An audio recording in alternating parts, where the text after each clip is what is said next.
بسم اللہ الرحمن الرحیم۔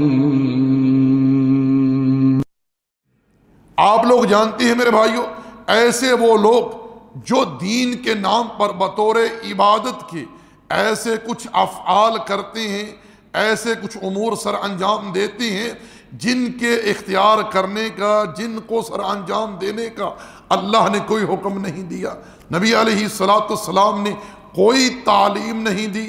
ایسے لوگ ہماری بات سن کر جب ہم انہیں نصیحت کرتے ہیں کہ ان امور کو ترک کر دو، چھوڑ دو، ان کا کتاب و سنت کے اندر کوئی وجود نہیں ہے، کوئی تعلیم نہیں ہے، تو آگے سے ہمیں کیا کہتے ہیں کہ ہمارے ممالک میں، پاک و ہند میں اتنے بڑے بڑے علماء، مشائخ، فقہاء، شیخ الحدیث بیٹھے ہوئے، یہ سارے کے سارے غلط ہیں۔ ہم کسی کے بارے میں غلط اور صحیح کا فتویٰ نہیں لگاتے، لیکن بطور شواہد کے، گواہی کے کچھ چیزیں آج آپ احباب کے سامنے بیان کرنے کی، پیش کرنے کی سعادت حاصل کر رہے ہیں، جن کو سن کر، دیکھ کر آپ لوگوں کو یقین آ جائے گا کہ کس طرح ہمارے ممالک میں بہت سارے لوگ ممبر پر بیٹھ کر، اسٹیج پر بیٹھ کر لوگوں کو گمراہ کرتے ہیں، ایسے ایسے قصے سناتے ہیں جن کی کوئی اصل نہیں، جو بالکل کتاب و سنت کی تعلیمات کے خلاف ہیں۔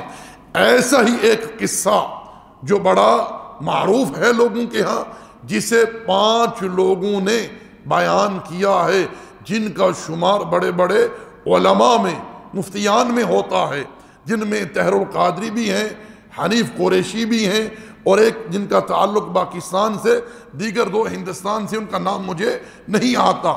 اور اس قصے کو بیان کرتے ہوئے وہ منسوب کرتے ہیں ایک ایسی شخصیت کی طرف، وہ اتنی بڑی شخصیت ہے، یعنی اس کا مقام دیوبندیوں کے ہاں اتنا اونچا، اتنا بڑا ہے، جیسے بریلویوں کے ہاں احمد رضا بریلوی کا مقام ہے۔ اور وہ کون ہے؟ اشرف علی تھانوی صاحب، جنہوں نے قرآن کا ترجمہ اور تفسیر بھی لکھی ہے۔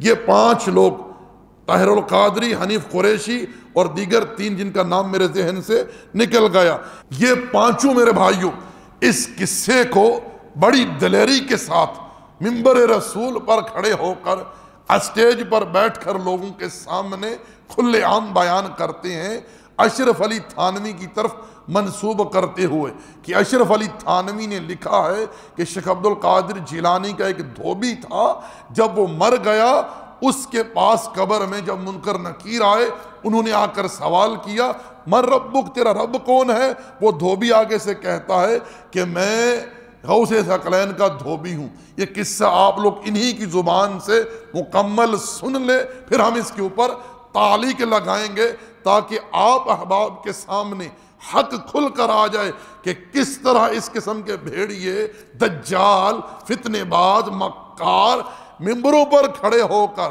اسٹیج پر بیٹھ کر اس قسم کے جھوٹے من گڑت قصے لوگوں کے سامنے بیان کرتے ہیں، جنہیں سن کر بھولے بھالے مسلمان اپنے صحیح سلیم عقیدے سے ہاتھ دھو بیٹھتے ہیں، انحراف کا شکار ہو جاتے ہیں، بلکہ شرک اکبر کے مرتکب ہو جاتے ہیں۔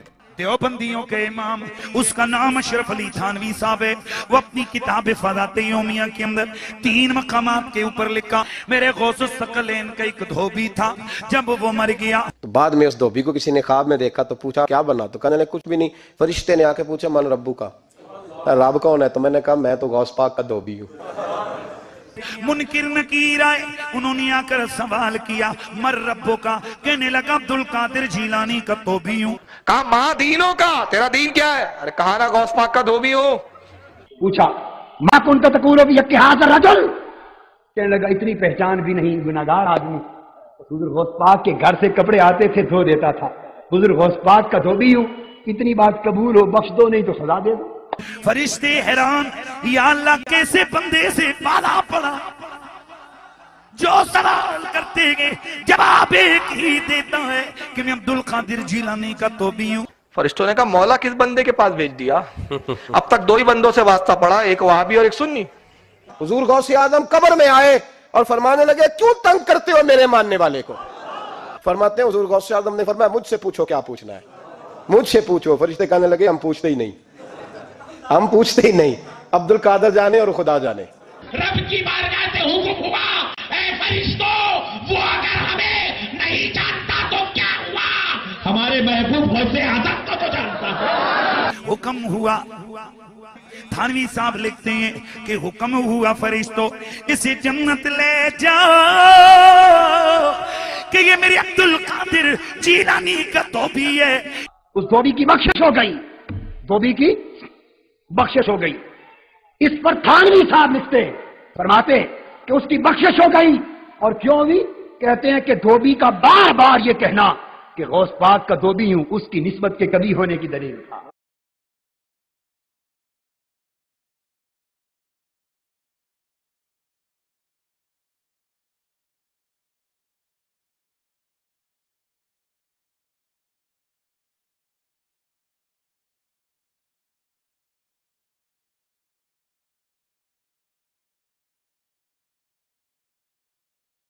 اس قصے کے متعلق میرے بھائیوں سب سے پہلی بات میں یہ کہوں گا کہ ان لوگوں کا عوام الناس کے سامنے اس طرح کا جھوٹا من گڑت قصہ بیان کرنے کا اول ترین مقصد یہ ہے کہ لوگ ایمان و عمل سے باغی ہو جائیں.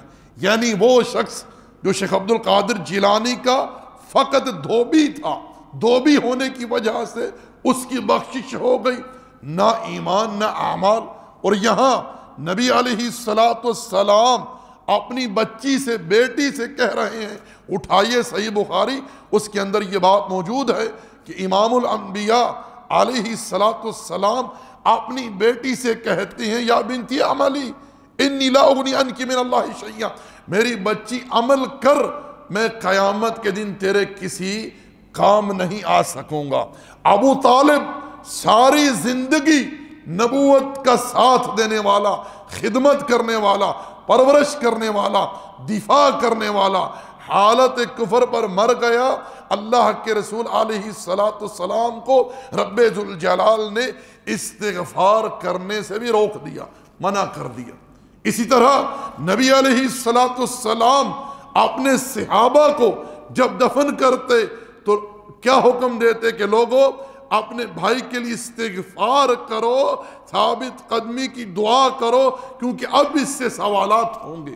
عثمان ابن عفان رضی اللہ تعالی عنہ جب قبر کا ذکر سنتے تو روتے, اتنا روتے کہ داڑھی تر ہو جاتی, اور فرمایا کرتے کہ قبر جو ہے یہ آخرت کی پہلی سیڑھی ہے, اس کے لیے تیاری کرو.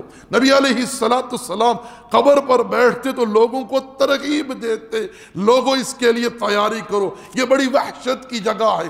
اللہ کے رسول علیہ السلام فرماتے کہ لوگوں جو میں جانتا ہوں اگر تمہیں سنایا جائے, دکھایا جائے, تم اپنے مردے دفن کرنا چھوڑ دو. اور یہاں یہ بے باک ہو کر کھلے عام لوگوں سے یہ کہہ رہے ہیں کہ وہ شیخ عبد القادر جیلانی کا دھوبی تھا, فقط یہ ہونے پر اس کی بخشش ہو گئی.